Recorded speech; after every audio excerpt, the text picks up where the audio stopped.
They said he was selfish. They said he turned his back on family. But no one asked what it cost him to walk away.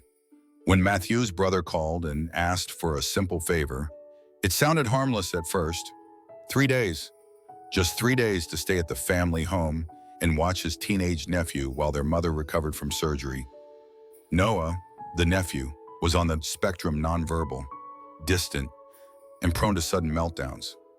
Mathieu hesitated, not because he didn't love his nephew, but because every time he returned home, it felt like walking into a room where love had conditions, where silence was safer than truth, where being gay made him the exception in every family photo. Still, guilt speaks louder than memory, so he said yes. He packed his bags, canceled a weekend trip he had been planning for months, and took the train back to the quiet town he once left behind. The same town where his brother, David, still lived with his son. The same house that still smelled of old tea, vanilla candles, and quiet resentment. David wasn't there when Mathieu arrived. A short message on the fridge said, "Keys on the table. Thanks again. We owe you." It was always like that. A duty masked as gratitude. A role Mathieu never signed up for but was expected to fill. Noah was in his room, lights off, headphones on, drawing something under his blanket. He didn't look up, didn't wave, didn't speak. He didn't need to. That was the unspoken rule. Silence was the only language anyone trusted. The first night passed in stillness. Mathieu sat on the couch staring at the TV, the sound muted. Every so often, he would hear soft taps from upstairs, Noah's repetitive movements echoing like a clock with no time. He wanted to connect, but no one had taught him how. And worse, no one ever believed he could. He recalled the family dinner 3 years ago when he first said he wasn't coming home for Christmas.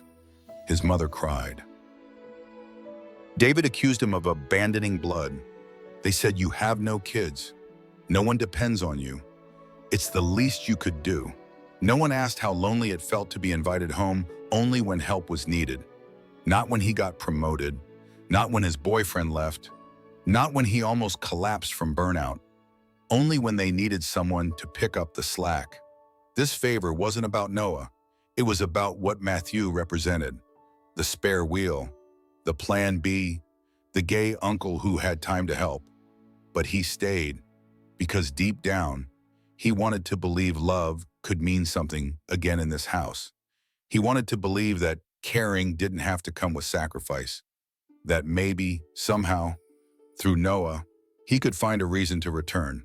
Not as a helper, not as a guest, but as someone who mattered. He didn't know it yet, but Noah was about to show him that even silence can carry truth, that even a boy who never spoke could change everything. If this story speaks to you, if you've ever felt like love had terms and conditions, you're not alone. Subscribe to Heartstories and share the story with someone who's ever been called selfish, just for choosing peace. Because sometimes, peace is the bravest choice of all. The next morning, the house remained still. Mathieu woke up early, made 2 cups of tea, and left one outside Noah's door. It stayed untouched. From the hallway, he heard the soft hum of a pencil moving across paper, then a gentle thud, Noah sliding something under his mattress. Mathieu didn't intrude. The silence between them wasn't heavy. It was intentional. As if Noah had learned long ago that words were fragile, that speaking only opened the door for misunderstanding. Downstairs, Mathieu busied himself with small things, folding blankets, wiping countertops, organizing drawers that no one asked him to clean, a way to feel useful, a way to fill the void that years of emotional distance had carved. By mid-morning, Noah came down. He didn't look at Mathieu. He walked past him, bare feet on cold tile, and turned on the television. An old animated movie played one Mathieu remembered watching as a child. 2 characters were on screen, both male, both smiling as they built something together. Noah sat very still, hands pressed between his knees. But when the characters held hands, his eyes flicked toward Mathieu for just a second, then back to the screen. It was fleeting, but it was there. Later that day, when Mathieu passed Noah's room, the door was ajar. Inside, The walls were covered in paper, drawings, layered, overlapping sketches, some chaotic, others delicate. Mathieu spotted a rough pencil outline of two figures sitting side by side. One looked like himself, thin frame, curved glasses, familiar sweater. The other, broader, darker hair, and unmistakably Luke. His heart tightened. Luke, the man he once loved, the man his brother had told to stay away. The man who, 3 years ago, tried to teach Noah how to sign the words safe, light, and free until David slammed the door in his face. Mathieu hadn't said Luke's name in years. He had buried that chapter so deep, even he had stopped mourning it. But Noah hadn't. Noah had remembered. Not just Luke's face, but the way he made them feel. Included, understood, unjudged. That night, Mathieu found himself lying awake on the guest mattress. He replayed the moment by the TV, the sideways glance, the stillness, the choice of movie. It wasn't random. Noah didn't speak, but he was communicating. With glances, with drawings, with the scenes he chose to watch. He was saying something Mathieu wasn't yet brave enough to ask. What had Noah seen? What had he held on to? And why did the image of Luke appear now? After all these years in the quiet, Mathieu realized something he hadn't allowed himself to feel in a long time. Not regret, but responsibility. Not for raising Noah. Not for being the adult everyone expected him to be, but for listening, truly listening. To a boy who had been told that silence was safer. To a child whose drawings said everything no one had patience to hear. To a young life that still remembered the only person who saw both of them as they were. Luke wasn't just a shadow in the past, he was a bridge. And Noah, despite the silence, was showing him the way across. The next morning, Mathieu stood quietly in the hallway outside Noah's room. He wasn't spying, he wasn't intruding, but something inside him needed to see those drawings again, needed to confirm that what he felt the night before wasn't just nostalgia playing tricks. The door creaked open an inch. Inside, Noah sat cross-legged on the floor, his back to the door, carefully folding a new piece of paper. There was no chaos in his movement, no randomness. Every stroke, every fold had intention. When Noah stepped out to use the bathroom, Mathieu walked in. What he saw silenced him more than any argument ever could. Dozens of sketches, some crumpled, others pinned neatly to a corkboard. In all of them, variations of two figures, always together, sometimes standing, sometimes sitting on a bench by the river. Sometimes one had their hand on the other's shoulder. Mathieu didn't need labels. One of them was always him. The other was Luke. Even in pencil, even with childlike proportions, Luke was unmistakable. The strong jawline, the soft eyes, the way he always stood slightly tilted toward Mathieu like his body couldn't help but lean in. But what shook him most wasn't the accuracy. It was the emotion. In every sketch, they looked happy, peaceful, safe. Noah had remembered a love that Mathieu had been forced to forget. He folded one of the pages. A quiet scene, Mathieu and Luke sitting on the couch, a cat asleep between them, Noah drawn small, curled in the corner watching. He'd been there, yeah, he had seen it all. The quiet glances, the laughter, the sense of safety Luke brought to the room, not just for Mathieu, but for Noah too. And then it all vanished. Luke never came back. Not after that night when David slammed the door, shouting that Noah didn't need that kind of influence. It wasn't just rejection, it was erasure. Luke had tried. He taught Noah his first-hand signs. He learned what textures made him calm, what foods he preferred. He made a visual chart for Noah's meals, just so dinner time could feel a little less overwhelming. Mathieu remembered the night Luke cried in the car. He said, "I'm not leaving you. I'm leaving the room they built around you." Mathieu had let him go. Not because he wanted to, but because staying meant fighting the entire family alone. He had buried it, locked it in a part of his heart that never saw light. And over time, he convinced himself it hadn't mattered as much as it did. But Noah remembered. Noah had held on to Luke. In drawings, in silence, in memory. Mathieu stood in the middle of the room, the paper still in his hands, and felt shame not for who he loved, but for having let love be defined by someone else's fear. He needed answers, not from Noah, but from Luke.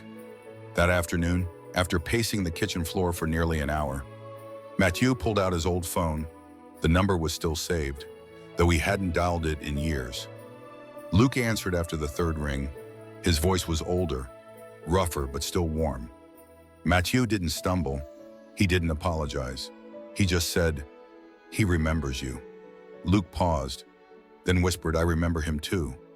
They agreed to meet, not because they knew what would come next, but because something precious had survived the silence, and it deserved a second chance. Mathieu didn't tell David.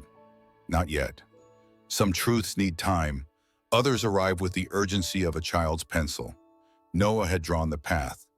It was up to them to follow it. If you've ever buried something beautiful just to keep peace, if you've ever been told that your love was a threat, know this: some connections can't be silenced. They wait, they endure, and when the time is right, they return. The rain came suddenly that night. Wind pressed against the old wooden windows, rattling glass that had never been properly sealed. Mathieu stood in the kitchen, drying dishes he hadn't used. When he heard it, a loud thud, then another. He froze. Upstairs, a chair scraped, a drawer slammed, and then the unmistakable sound of panic. He ran. Noah was in the corner of the room, knees pulled to his chest, fists clenched tight over his ears. His body rocked back and forth, head shaking in rapid, uneven jerks. Mathieu stepped forward, instinct rising in his throat, but stopped. He remembered the training videos Luke once showed him, years ago. Don't touch, without warning. Don't speak too loudly. Sit near, not over. So he knelt beside the door, palms open on the carpet. "Noah," he whispered, "you're safe. It's okay." But Noah didn't hear him. The storm outside was nothing compared to the one behind the boy's eyes. Mathieu's hands trembled. His voice cracked. He wanted to reach out, but fear held him still. Fear of doing it wrong, for Sexuality. Fear of pushing too hard. Fear that he wasn't enough. He backed out of the room and took out his phone, the only number he trusted. Luke answered on the first ring. 10 minutes later, he arrived, soaked from head to toe, breath sharp in the cold. He didn't knock. He didn't ask questions. He went straight upstairs. Mathieu followed, silent. Luke knelt in the same place Mathieu had. His presence felt different, familiar, certain.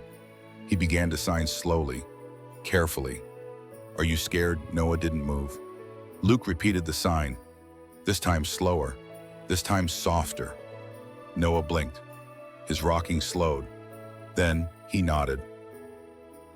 Luke looked up at Mathieu, eyes damp not from the rain. "Get me a weighted blanket," he said.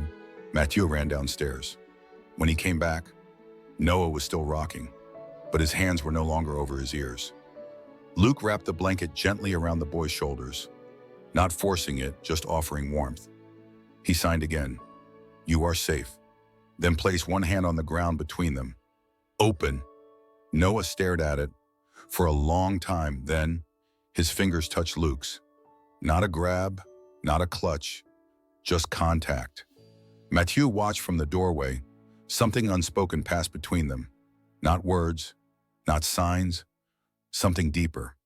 When it was over, when Noah finally fell asleep in a corner of the bed, Luke stood and looked at Mathieu. "He remembered me," Luke said quietly, "but not because of what I taught him, because of how I made him feel." Mathieu sat on the hallway floor, head in his hands. His voice barely rose above a whisper. "I didn't know how to help." Luke placed a hand on his shoulder. "You don't have to know. You just have to stay." There was no blame, no bitterness, only truth. And Mathieu, who had spent his life trying to prove he was enough, finally heard what he needed most. He was never expected to save Noah, only to show up, to be there, to love him. Later that night, they sat downstairs. The storm now just a memory. Luke made tea. Mathieu folded one of Noah's drawings and placed it inside a notebook. He didn't know what tomorrow would bring, but for the first time, he felt ready to meet it.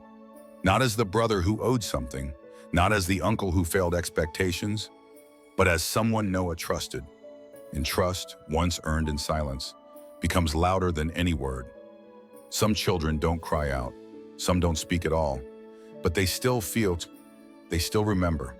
And sometimes all it takes to unlock their world is someone who doesn't walk away when it's hard. The final morning arrived with no storm. Only light, thin golden threads slipped through the curtains as Mathieu packed his things, folding each item slowly, deliberately. He had come for 3 days. He had expected silence, obligation, maybe a few awkward meals. He hadn't expected this. Noah was sitting at the kitchen table when Mathieu came downstairs. A quiet breakfast laid out, toast, orange slices, tea. Next to the plate was a folded paper, one of Noah's drawings. This one was different. It showed 3 figures, 2 adults, 1 child, all holding hands. Underneath, in rough, uncertain letters, Noah had written one word: family. Mathieu blinked hard. He didn't say anything. He didn't need to. A few hours later, David returned. He stepped through the door with the weight of someone walking into a conversation already lost. Luke was still there, sitting on the couch, sipping tea without apology. Noah stood behind the armrest, watching. David's eyes narrowed. "What's he doing here?" he asked. Luke didn't respond. He didn't have to. David looked to Mathieu. "Really, after everything you bring him into this house?" Noah flinched. Mathieu stepped forward, steady. He came because Noah needed him. David scoffed. "He's a kid. He doesn't know what he needs." And then, for the first time, Noah moved. He stepped between them, lifted his hands, and began to sign. Slowly, carefully. "Dad," he signed. "Stop." David froze. Noah's fingers moved again.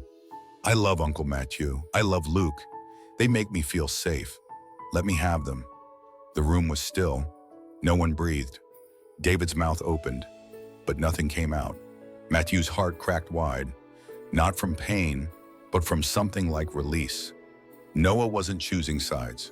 He was choosing connection. He was choosing the people who saw him without trying to fix him. People who showed up and stayed. People who never asked him to be more or less than exactly who he was. In that moment, no words could argue with the truth spoken not by sound, but by choice. Luke stepped forward and placed a hand gently on David's shoulder. "You don't have to like me," he said, "but your son deserves to feel safe." David nodded barely, then sat down. No more shouting, no more deflection, just breath, just time. That evening, before Luke left, Noah brought him another drawing. A house, 3 rooms. In one of them, 2 men, 2 mugs, 1 cat. Luke smiled. He didn't ask what it meant. He already knew. Mathieu walked Luke to the door. Neither of them said goodbye, because this wasn't ending. It was beginning. Mathieu would return to Lyon the next day. But now he would return differently. Not as someone who ran, not as someone who let the past bury what was good, but as someone who understood that silence is not the absence of love. It is the shape it takes when the world has not made space for it yet. Noah had made space. And Mathieu finally stepped in. Have you ever been told that your love didn't belong in a family photo? What would it mean to take that space back? If this story resonated with you, share it with someone who needs to hear it, and subscribe to Heartstories, where we tell the truths that rarely get spoken, but never stop mattering.